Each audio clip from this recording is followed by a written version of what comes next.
Assalamualaikum warahmatullahi wabarakatuh. Waalaikumsalam warahmatullahi wabarakatuh.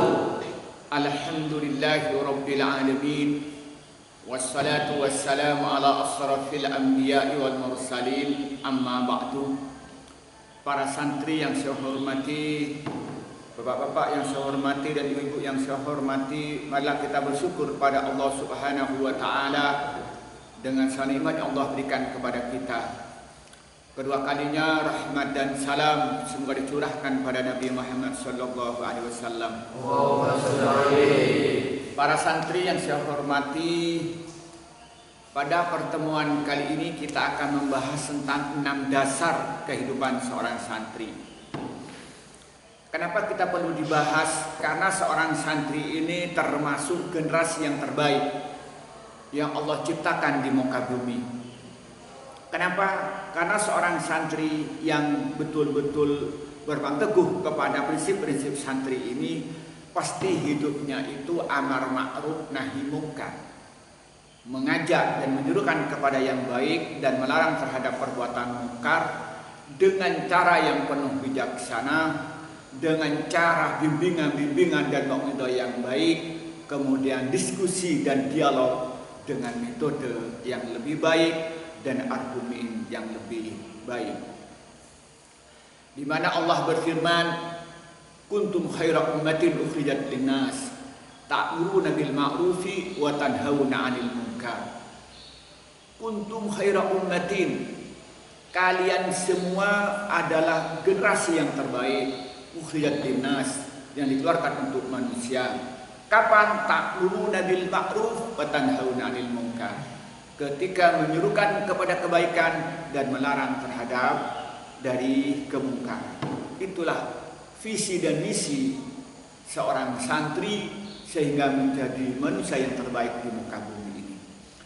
Maka karena itu, untuk menuju itu, yang pertama itu al-wa'yu dini. Seorang santri itu harus mempunyai kesadaran agama. Maka karena itu dia mempunyai kewajiban untuk mempelajari ilmu agama dengan sungguh-sungguh. Belajar kepada guru yang betul-betul mempunyai ilmu yang benar, yang sanad ilmunya sampai kepada Rasulullah sallallahu alaihi wasallam. Kalau sampean belajar kepada saya, paling tidak sanad keilmuan saya ini ada 3. Sanad saya ketika masih MI, saya berguru kepada guru saya namanya Kiai Abdul Malik Baitawi, di samping guru-guru yang lain kiai saya. Dia itu ngajinya ke Panji. Kemudian ketika sanawiyah saya berguru ke Sidogiri, otomatis dia juga sampai kepada Rasulullah. Dan ketika saya ikut kuliah di Jamiatul Imam Muhammad Ibn Saud milik Arab Saudi, juga sanadnya sampai kepada Rasulullah. Itu paling tidak begitu. Maka kita jadi penting kita memilih guru. Maka ulama menyatakan fa innal ilma dinun fa in tandur min aina akhadta dinaka. Sungguhnya ilmu itu melahirkan perilaku agama. Maka karena itu perhatikan dari mana engkau mengambil agamamu. Ilmu sholat itu menjadi agama. Bagaimana cara sholat kamu? Benar. Puasa kamu itu adalah agama. Maka itu pada akhirnya menjadi perilaku agama. Maka karena itu perhatikan dari mana kamu belajar sholat, dari mana kamu belajar puasa, dari mana kamu belajar haji, dari mana belajar zakat, di mana belajar perjuangan, di mana belajar kehidupan bermasyarakat, dari mana kamu belajar tauhid, dari mana kamu belajar ilmu tafsir. Itu akan mempengaruhi. Maka karena itu orang yang punya kesadaran agama itu harus memilih siapa gurunya. Kemudian yang kedua apa? Dia harus memilih ilmu yang dipelajari, ilmu agama. Jadi belajar ilmu tauhid ini, kitab-kitab siapa yang dipelajari? Oh, kalau saya sampean itu kan ngaji kepada saya karena guru saya di Madura, di Alisan Jerewan, pondoknya kiainya ke Abdul Malik Badawi ketika saya mondok, dan di Sidogiri saya itu ketika mondok kiai pengasuhnya Kiai Hasani, kemudian kiai yang ngaji yang ngulang secara tekun secara istiqomah itu namanya Kiai Abdul Halim, Abdul Alim, yang lebih kenal namanya Mas Lim. Nah, otomatis saya akan belajar ilmu tauhidnya apa? Ya, tauhidnya tauhid Asy'ari. Ya, ini yang sama dengan hafalkan setiap malam Selasa siapa? Aqaid yang 5 dulu. Mulai dari yang wajib kepada Allah, yang muhal kepada Allah, yang menang kepada Allah, yang wajib kepada apa? Para nabi, yang muhal pada para nabi, yang menang para nabi. Kemudian 25 malaikat nabi, kemudian 10 malaikat, rukun Islam yang 5, rukun iman yang 6. Itu yang pelajari, tapi secara terperinci, secara mendalam dari semua itu. Ketika sampean belajar kepada saya, kenapa? Karena saat ilmu saya itu adalah akidah Ahlussunnah wal Jamaah dengan menggunakan pemahaman Imam Asy'ari dalam masalah tauhid, masalah fikih. Mesti saya itu akan menuju kepada apa? Kepada madhab yang 4. Secara khusus mengambil mazhabnya Imam Asy-Syafi'i.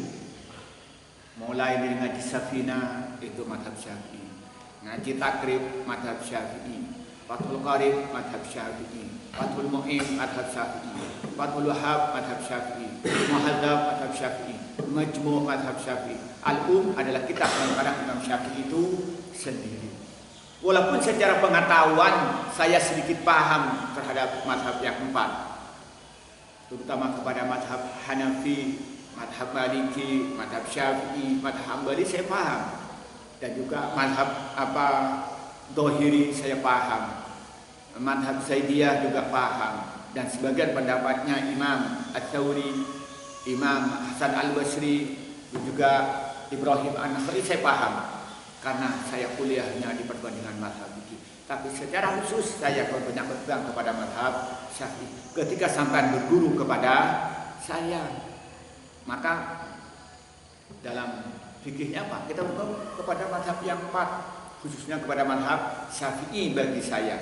Persilakan yang lain itu berpegang kepada mazhab Hambali, persilakan yang lain berpegang pada mazhab Maliki, persilakan yang kepada mazhab Hanafi. Walaupun tentu saya kadang-kadang harus bermazhab yang lain sesuai dengan pemahaman saya. Contohnya ketika saya itu umroh, ketika saya haji, saya berpegang kepada mazhab Hambali, yang dimana mazhab perempuan tidak batal selama itu tidak syahwat. Tapi juga wudhunya pakai wudhunya Hambali. Karena kalau pakai mazhab Syafi'i ketika umroh, ketika tawaf itu tidak pernah selesai. Karena begitu boleh nyentuh, apalagi nyentuh istri, batal lagi. Nah itu adalah ya khusus untuk saya pribadi untuk hal ini, karena saya memahami tentang dalil-dalil itu. Nah, itu namanya wajib ini. Jadi siapa jadi guru? Mesti saya tidak menyatakan ayo kembali pada Quran dan hadis. Oke, saya setuju dengan menyatakan hadis Nabi, aku tinggalkan 2 pusaka. Ketika kemerohan teguh tidak akan pernah sesat. Alkitab wa sunnah, Al-Quran dan hadis. Oke, setuju. Akan tetapi pengetahuan orang itu bertingkat-tingkat. Ada tingkatan mujtahid mutlak. Dia hafal Al-Quran, hafal hadis, hafal asbabun nuzul, hafal asbabul wurud, paham isi Al-Quran. Dia tahu ilmu sharaf, ilmu nahwu, ilmu balaghah, kemudian nasih mansuh, amhos, mantuq dan mafhum. Kemudian ada mutlak muqayyad, dia paham betul semua. Nah, dia menjadi mujtahid mutlak. Maka dia berislam langsung mengambil Al-Quran dan hadis dan ijma. Ada di bawahnya namanya mujtahid muqayyad atau mujtahid madhab. Dia seorang seperti yang pertama seperti Imam Abu Hanifah, Imam Syafi'i, Imam Malik bin Anas, Imam Ahmad bin Hanbal, misalnya Imam Hasan Al-Basri, Imam Ibrahim An-Nakhai, Imam Ats-Tsauri, dan banyak. Di bawahnya ada Imam Madhab. Dia mujtahid madhab. Dia itu seorang mujtahid yang ilmunya banyak, tapi dia tetap metodenya mengikuti imam tertentu. Imam Syafi'i misalnya mempunyai di bawahnya itu mempunyai seorang mujtahid madhab namanya Imam An-Nawawi. Dia seorang mujtahid, dia hafal Quran, hafal hadis, asbabun nusul, ngerti ilmu usul secara mantap, tetapi dia pegang metodenya pegang pada madhabnya Syafi'i, maka namanya mujtahid madhab. Maka punya kitab namanya kitab Al-Majmu', punya kitab Ar-Raudhah. Di bawahnya lagi ada orang itu dia tidak banyak menguasai secara utuh seperti Imam Mujtahid Mazhab, tapi dia alim. Maka itu namanya mufti. Nah, di bawahnya seperti bawahnya Syekh Ibrahim yang ngarang kitab I'anatul Talibin, seperti Imam Al-Bajuri kitab Hasyatul Bajuri. Ada di bawahnya lagi orang yang alim hanya bisa baca, tidak bisa ngarang, tapi paham. Baca kitab paham, kitab Majmu' paham, baca Al-Mughni paham. Tapi dia tidak bisa, tidak banyak hafal hadis, dia tidak menguasai, tidak hafal Quran secara utuh, tidak hafal hadis secara utuh, tidak hafal asbabun nuzul, asbabul wurud, ilmu usul tidak begitu mendalam. Itu tingkatan alim, tapi di bawahnya. Ya mungkin bukan sombong lah, kayak saya lah mungkin. Saya sedikit banyak hafal tentang ayat yang berkenaan dengan hukum, sedikit banyak hafal tentang hadis berkenaan dengan hukum. Ya saya banyak baca kitab mulai dari kitab Al-Um, kitab Majmu', kitab Al-Mughni, Mulil Muhtad, Fathul Qadir, Mutawatul Kubra. Ya, apalagi kitab di pondok pesantren, Buhutul Mutasyirin, Muhadzab, Fathul Wahhab, Iqna. Itu baca. Tapi tingkatannya hanya tingkatan baca, tidak tingkatan ngarang. Nah, jangan macam-macam bilang kembali ke Al-Quran pada hadis, bingung. Di bawahnya ada lagi kayak sampean ini. Baca kitab nih sebelum tahu lah beda maknaan, tak tahu hadisnya. Nah, ada yang terakhir nggak bisa baca kitab sama sekali, baca Quran aja belum lancar, lalu bilang ayo kembali pada Al-Quran dan hadis, baca kita terjemahan, ya keliru. Nah, yang banyak sekarang orang yang menyerukan ayo kembali kepada Al-Quran dan hadis, padahal dia belum bisa baca Al-Quran dengan artian belum paham isi Al-Quran. Dia tahunya hanya terjemahan, mesti salahnya. Nah, maka kalau kayak saya ini yang ilmunya sangat terbatas, nah kembali kepada Al-Quran dan hadis, tetapi melalui imam yang saya percaya, yaitu melalui Imam Asy-Syafi'i. Lalu saya tidak bisa berguru pada Imam Syafi'i, berguru kepada orang yang pernah berguru kepada orang yang pernah. Dia sanadnya lah. Kalau orang itu misalnya belajar, kalau saya ke Sidong kiri, kemudian suruh terus sampai sanadnya kepada Imam Syafi'i. Tetap begitu. Paling tidak baca kitab-kitabnya orang yang ngaji kitab-kitab Imam Asy-Syafi'i. Nah, maka Al-Waqi'uddin ini apa? Berarti harus belajar dengan mencari guru yang guru itu benar. Kemudian yang kedua, mengaji kitab atau belajar buku-buku yang memang kitab ini diyakini standar. Misalnya bidang fikih, mazhab Syafi'i kita baca baca Al-Majmu', baca Muhadzab, baca Iqna, baca I'anatul Talibin, Bughyatul Mutasyirin, Munil Muhtaj, Nihayatul Zain, Kasfus Sajjad, Fathul Qarib, Taqrib, Safinah, Sulam. Nah, itu paling tidak begitulah. Ya, itu.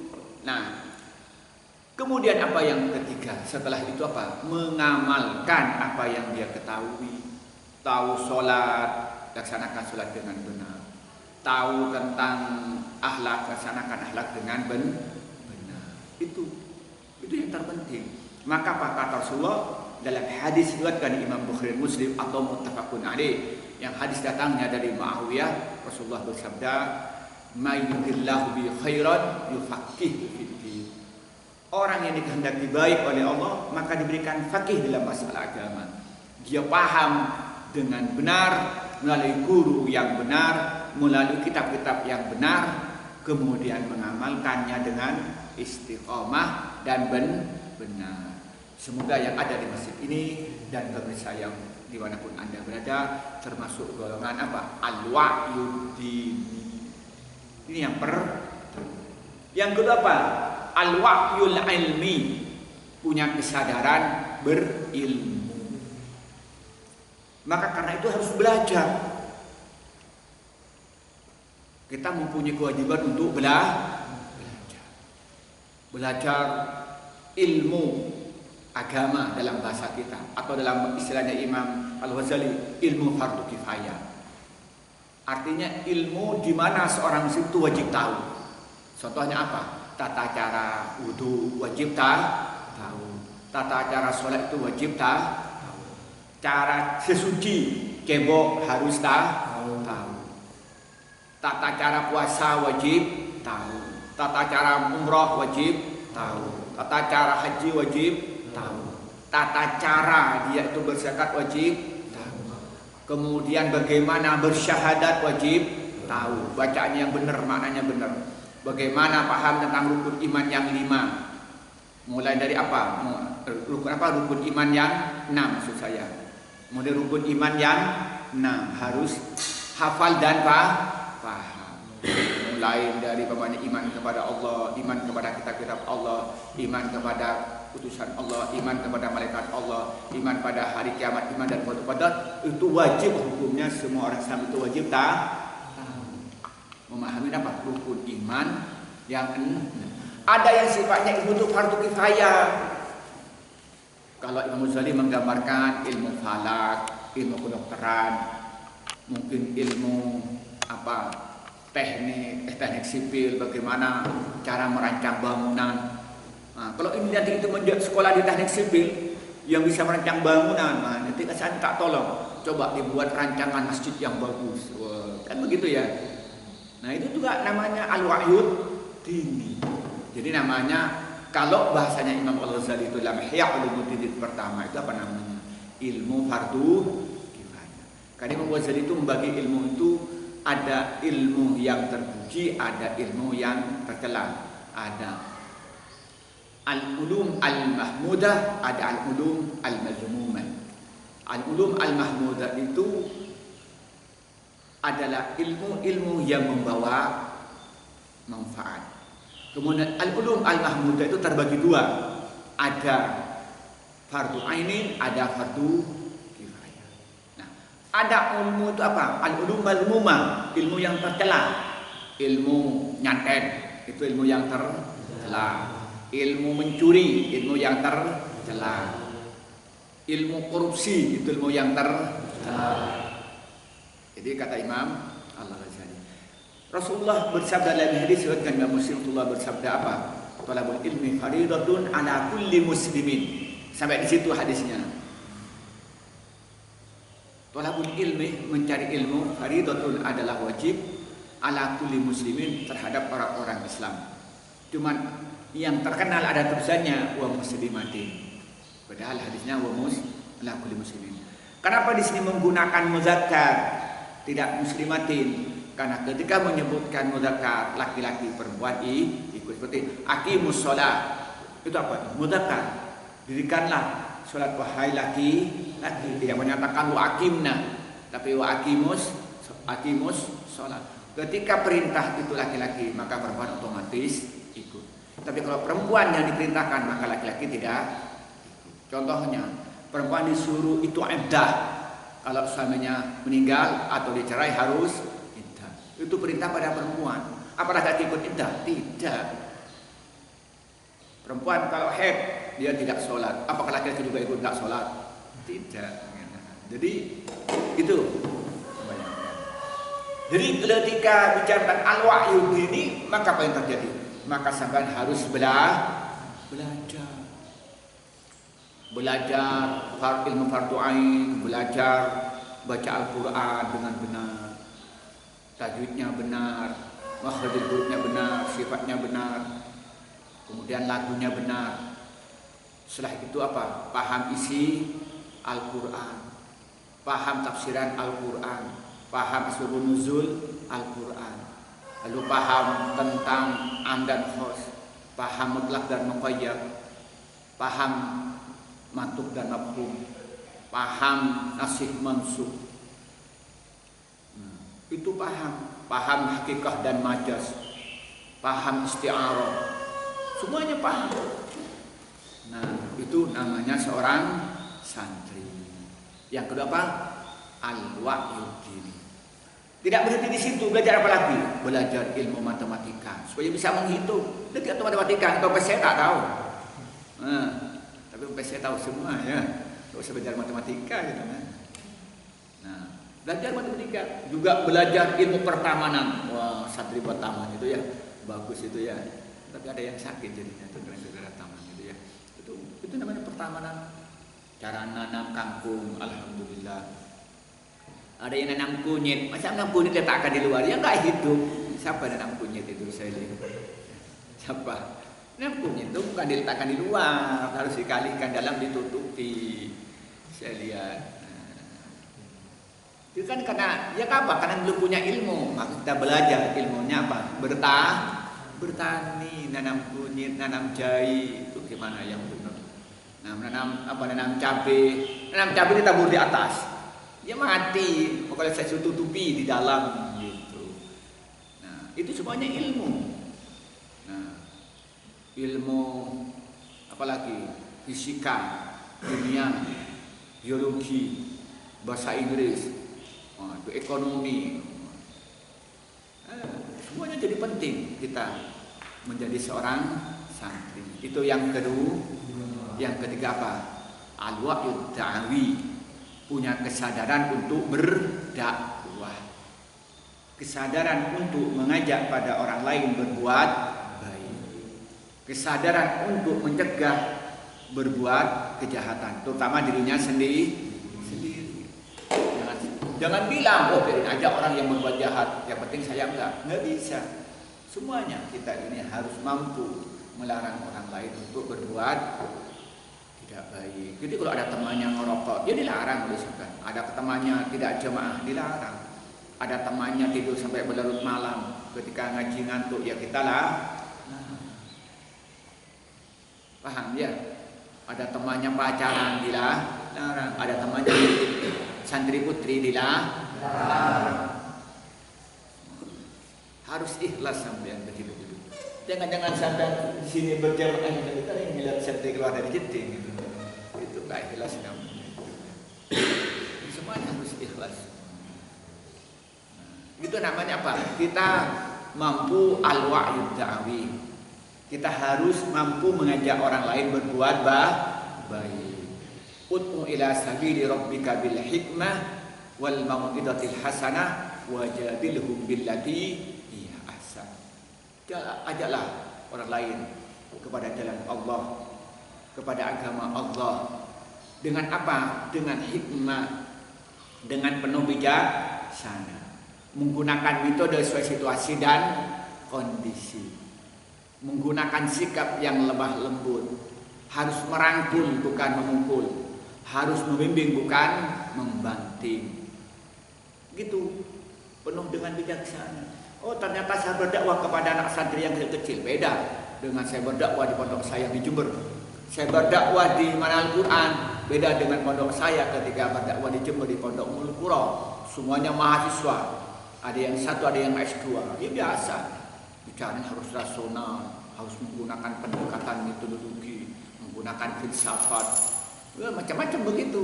Nah, sampian, sanawiyah, aliyah, ada yang ngantuk-ngantuk. Beda itu saya dibutuhin setiap hari ngantuk terus. Ada ngadepin itu siapa ngajinya sembunyi di balik tiang. Beda cara berdakwahnya. Nah, ketika saya ngajar di Pasca, saya ngajar di Pasca Sarjana di Fakultas di prodi ekonomi Islam. Ya beda. Ketika ngajar di IAIN beda daripada saya ngajar di UNED di Universitas Jember. Beda dengan ngajar di IAIS, situ ada Islam Syarifuddin. Dia beda. Kenapa? Itu namanya bil hikmah. Ketika saya diundang bicara di rumah sakit Islam, Beda dengan saya ketika diundang bicara di Pemda. Saya bicara di webinar, pakai apa? Dakwah pakai online, pakai Zoom. Ya beda dengan saya offline. Live kayak ini beda saya dakwahnya. Namanya bil hikmah. Apa? Wal mau'izatil hasanah. Saya harus kalau kita bicara mengajak pada orang lain menggunakan wejangan-wejangan yang baik, wejangan-wejangan yang merasa orang itu senang, wejangan-wejangan orang yang buat termotivasi untuk berbuat baik dan termotivasi untuk meninggalkan perbuatan yang tidak baik.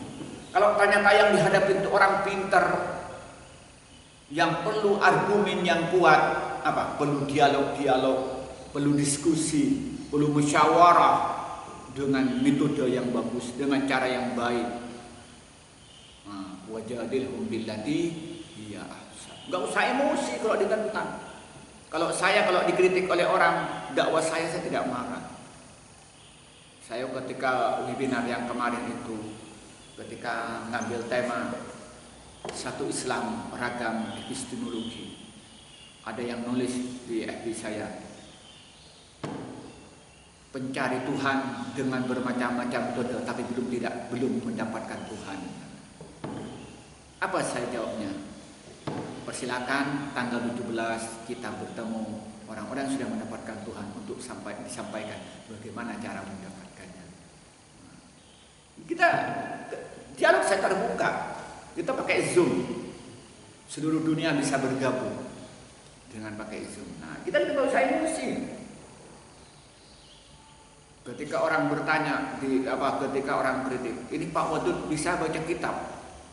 Loh, kok saya ditanyakan bisa baca kitab gimana saya bilang. Loh ya, saya sejak kecil itu ngajinya di Pondok Pesantren Al-Ihsan.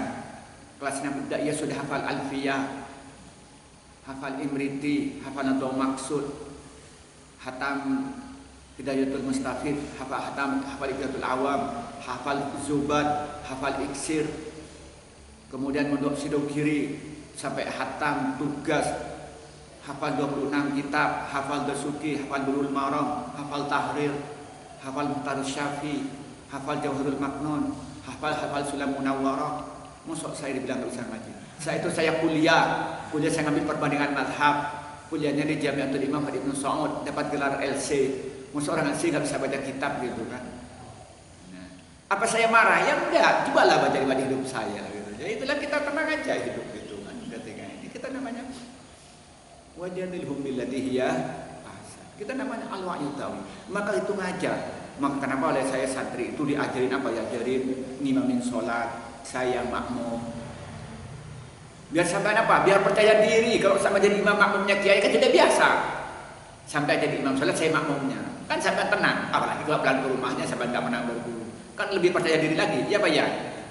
Sampai berguru pada saya ajak sampai percaya diri, saya jadi makmumnya. Apalagi sampai nanti ketika pulang imamnya orang lain. Percaya diri nggak kira-kira? Percaya diri. Sampai tahlil, sampai yang mimpin, saya ikut tahlil sambil. Kalau saya mimpin tahlil ke rumahnya berani nggak? Berani, saya ajak jadi makmumnya. Sok dengan orang sampai yang takut. Iya Pak ya? Sampai suruh dia tiba, saya nonton. Masa sama orang rumahnya takut tibaan? Berani kan? Nah, gitu. Itu namanya kita ini menjadi apa? Melatih diri untuk berdakwah. Nah, nanti ini akan dakwah berkembang. Ini Khairul dengan Arif dengan Fadol yang sudah belajar apa? Ngedit film ya. Apa sudah belajar apa namanya? Pakai Vegas atau apa atau programnya. Nah, nanti harus ada nanti penampilan. Nanti itu ketika apa namanya? Ketika wafur itu nanti harus memberikan ceramah 2 menit. Nah, dilatih dulu, dilatih nanti di syutingnya di tengah sawah. Nggak usah banyak-banyak 2 menit. Lalu nanti kita upload di Twitter, di Instagram, di YouTube, di FB. Nanti kemudian siapa lagi? Adikara tampil pagar Nusa. Ya, pagar Nusa ya. Ikut. Siapa lagi pagar Nusa di sini? Siapa lagi? Khair. Ya, tampil di syuting. Pagar Nusa. Pagar NU dan bangsa. Syuting. Ini kan dakwah juga. Difa'un nafs. Kata Rasulullah itu orang mukmin yang kuat lebih Allah cintai daripada orang mukmin yang lemah. Nah, itu gak apa-apa nanti. Nah, lagi apalagi drone band. Nah, kita syuting, membuat syutingan yang bagus. Nah, kan ada kameramen, ada editing. Nah, itu kan contoh, itu bagian daripada dakwah nanti. Yang siapa? Khairul. Gitu ya, yang menjadi apa namanya? Nggak apa-apa nanti di syuting. Itu bagian daripada dakwah. Nah, apalagi ada grup apalagi? Grup band, lagu-lagu religius. Wah, nanti album pertama. Kita buat apa? Kita sebentar lagi kita akan punya studio rekaman yang bagus nanti gitu. Sebentar lagi insya Allah paling lambat nanti Agustus sudah kita bisa beli. Waduh, itu kan hebat itu. Nah, itu bagian daripada apa? Dan itu saya lakukan di Pondok Syarifuddin juga saya lakukan itu. Saya itu mendorong anak-anak santri putri, santri putra sampai melihat ada pengajian rutin. Kemudian di pondok saya yang di Jember di Umur Qura juga begitu. Kemudian juga di PDMes, pengurus daerah Masyarakat Syariah, hampir setiap sehari kita webinar, yakni yang seminar secara online. Itu sudah begitu. Apa? Kesadaran berdakwah. Kemudian yang ketiga apa? Al-wa'yul iktisadi, kesadaran berekonomi. Sudah al-wa'yud ini kesadaran sudah bagus. Al-wa'yud ini sudah bagus. Al-wa'yud ta'awil sudah bagus. Apa yang tepat? Al-wa'yul iktisadi. Perlu kesadaran ekonomi. Sampai harus berusaha menjadi orang kaya. Menjadi orang yang beriman ini punya kewajiban menjadi orang kaya. Kenapa? Rukun Islam ini salah satunya apa? Bayar zakat. Tidak sempurna Islam seorang kalau belum bayar zakat. Kalau nggak kaya bisa zakat nggak kira-kira? Miskin, ya dipikirkan dari zakat. Tapi kalau kaya, sawahnya 200 hektar, rumahnya bagus, pabriknya 30. Oh, ada pabrik mobil, ada pabrik makanan, pabrik baju gitu ya. Zakat sampeyan. Maka namanya apa? Al-wa'yul iktisadi, punya kesadaran ekonomi. Kemudian rukun Islam yang kelima apa? Haji. Kalau enggak kaya, bagaimana bisa haji? Sekarang ini haji berapa? 37 juta. Kalau suami istri berarti 74. Betul ya? 74 juta. Itu hanya ongkosnya. Belum lagi selamatannya, oleh-olehnya, habis itu. Pengalaman saya itu lebih banyak daripada ongkos, daripada biaya selamatan berangkat, oleh-olehnya, kemudian orang bertamu harus berhari-hari. Apalagi kalau dia kategori orang yang terkenal, tamunya sudah berhari-hari nggak habis-habis. Nah, kalau miskin bisa nggak kira-kira? Al-wa'yudin. Nah, yang menjadi pertanyaan bagaimana kita supaya kita kaya, supaya kita ini jadi orang kaya, ya maka apa? Harus kita berpikir namanya jiwa entrepreneurship, punya jiwa entrepreneur. Maka sampai itu diajari bagaimana cara menanam cabai, supaya apa? Supaya sampai itu kaya. Ya, sampai dulu nanam cabai. Ada apa ini? Hah? Gimana? Tunggu, ada apa? Gempa. Gempa, bismillah. Ya, sedikit katanya ada gempa ya. Ya, bismillah, semoga kita selamat semua. Amin. Itu pun kalau mati kita di masjid sedang ngaji, kalau mati syahid. Katanya, man kharaja fi talabil ilmi fahuwa fi sabilillah hatta yarji'a. Dalam hadis yang Rasulullah menyatakan orang yang keluar mencari ilmu agama, diniatin karena Allah, maka dihitung oleh Allah dalam keadaan jihad sampai sampean itu pulang. Jadi kalau Allah menakdirkan mati kita hari ini, berarti ini semuanya mati syahid. Amin ya rabbal alamin. Tapi jangan mati dulu, ngaji dulu. Jadi kembali lagi apa? Al-wa'yul iqtisadi. Maka karena itu kita belajar berbisnis. Seperti ini, santri diajarin menanam cabai. Siapa tahu nanti pulang ke rumahnya punya 200 hektar cabai gitu ya. Kan gagah gitu kan. Amin ya rabbal alamin. Kemudian ditanamin nanam terong, gimana nanti itu. Kan sudah paham sampai dengan pelihara terong yang kecil, besar-besar. Kelihatannya terongnya sudah subur-subur, tapi tulis bibit nggak boleh ditunung gitu, kira-kira begitu. Lah gitu kan. Nah, sampai sudah nanam kangkung. Bagaimana nanti kita buat sayuran. Lalu nanti kita nanam kunyit. Siapa tahu nanti kalau sampai mau jamu kunyit. Lalu nanam jahe. Kalau minum jahe sudah ada, kira-kira begitulah. Nah, lalu apa lagi? Diajarin buat jembatan. Nah, nanti ini Khairul sudah belajar tentang komputer, ngedit. Siapa nanti menjadi dia itu punya produser jadi produser film religius? Nggak tahu nanti buat film ayat-ayat cinta di pondok pesantren. Kira-kira begitu. Ketika kita bertasbih di masjid, kira-kira begitu. Itu kan nggak ada yang mustahil. Punya produksi, punya PT tentang perfilman, tapi isinya memperjuangkan agama Islam. Nah, nanti juga diajarin nanti? Berbisnis. Nanti diajarin anak-anak itu bagaimana ngurusin BMT.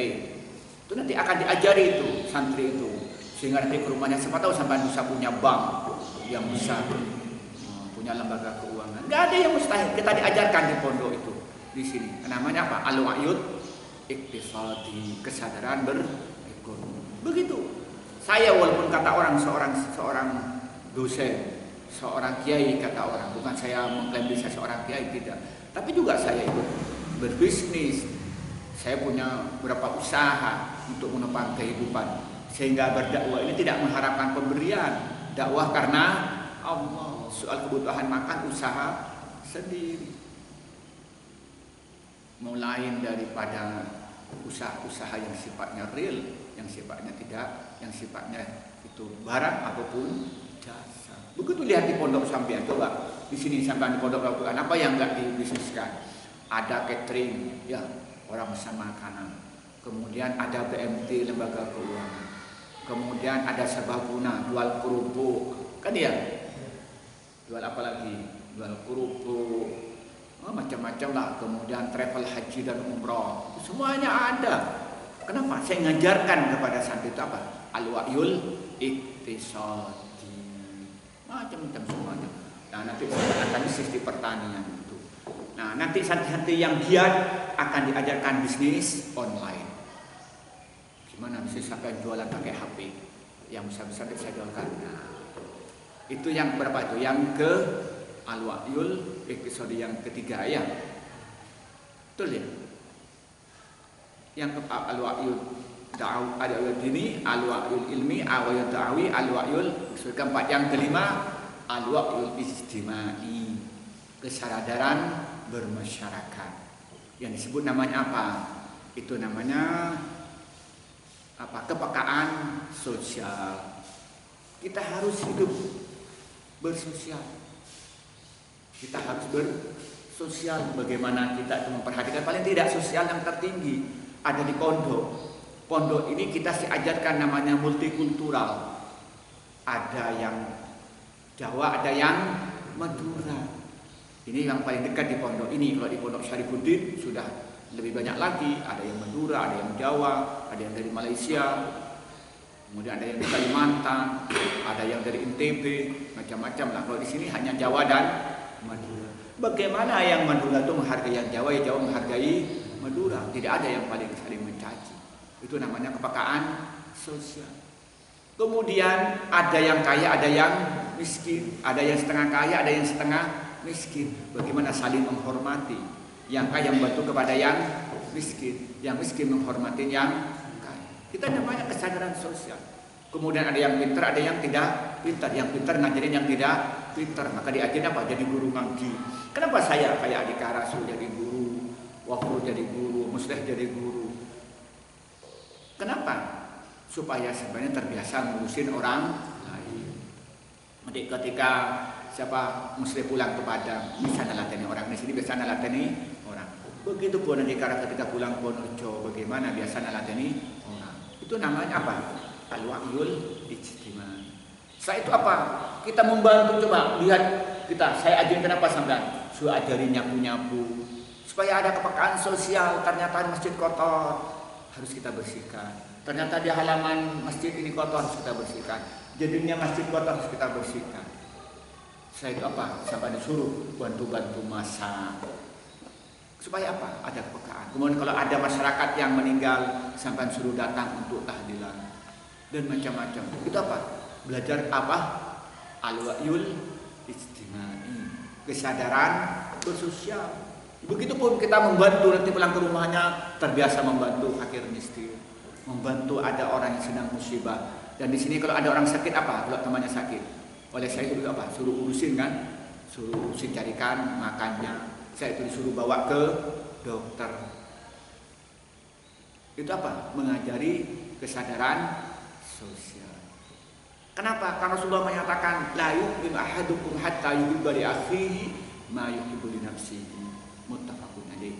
Dalam hadis riwayat Imam Muslim, tidak sempurna iman seorang sehingga mencintai saudaranya seperti apa yang dicintai untuk dirinya sendiri. Kalau dirinya ingin dihormati orang, maka harus menghormati orang. Kalau ingin dirinya itu dibantu orang lain, harus membantu orang lain. Kalau ingin dirinya itu diperhatikan oleh orang lain, maka harus memperhatikan orang lain. Itulah.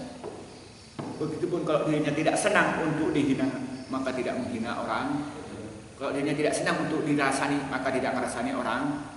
Kalau dirinya tidak senang dibenci orang, maka tidak membenci orang. Itulah, kita menunjukkan kepekaan sosial. Banyak hadis kata Rasulullah menyatakan al-muslimu man salima al-muslimu min lisanihi wa yadihi. Seorang muslim yang sejati di mana orang lain itu selamat dari gangguan lidah dan tangan.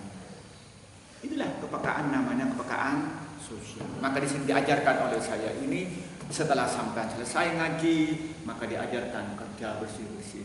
Bukan saya butuh kerja sampean. Kerja sampean sehari itu belum apa-apa. Kalau bayar tukang aja saya berapa kali bayar? 100.000, tukang 2 selesai. Iya bayar. Tapi sampean kan tidak punya ilmu. Kalau saya hanya mempekerjakan orang, tidak punya ilmu cara membuat pagar, tidak punya ilmu tata cara membuat taman, tidak punya ilmu tata caranya buat jembatan, tidak punya ilmu caranya membuat taman bunga. Yang kedua, sama tidak mempunyai jiwa peduli dengan orang lain, tidak punya jiwa peduli dengan lingkungan. Kenapa oleh saya suruh turun semua bersih-bersih? Nah, itu namanya kepekaan sosial, al-wa'yul ijtimai. Yang terakhir apa? Al-wa'yul siyasi. Kita harus sadar terhadap politik.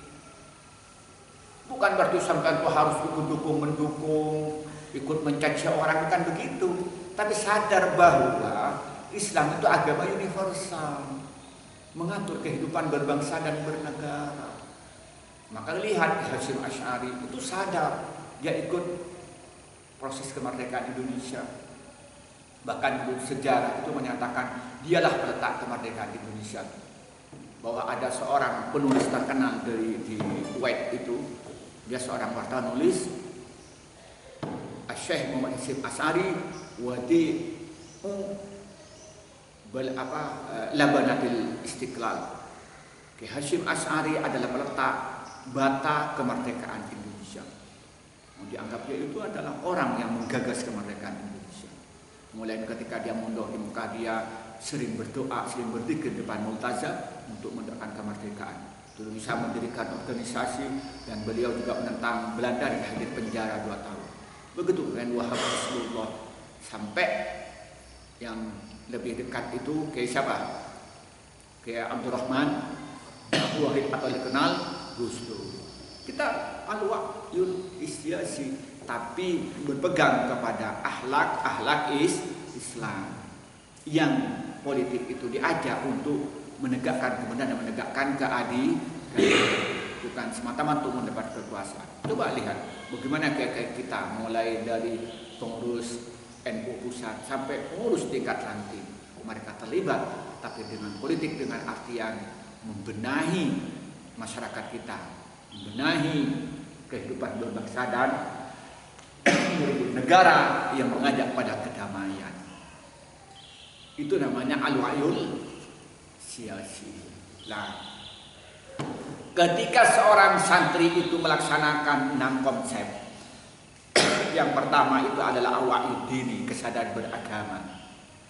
Al-wa'yul ilmi, kesadaran berilmu. Al-wa'yul da'awi, kesadaran berdakwah. Al-wa'yul iqtisadi dan kesadaran ekonomi. Al-wa'yul ijtimai dan kesadaran sosial. Al-wa'yul siyasi. Insya Allah ini termasuk seorang yang beriman, di mana dia adalah generasi yang terbaik yang Allah ciptakan di muka bumi dengan melaksanakan perintah Allah, kuntum khaira ummatin ukhrijat linnas ta'muruna bil ma'ruf wa tanhauna 'anil munkar. Engkaulah, kalian semualah generasi yang terbaik yang mengeluarkan untuk manusia, yang merintah yang ma'ruf dan melarang dari yang munkar. Inilah yang bisa disampaikan pada pertemuan kali ini, semoga bermanfaat. Wallahul muwaffiq ila aqwamit thoriq. Wassalamualaikum warahmatullahi wabarakatuh.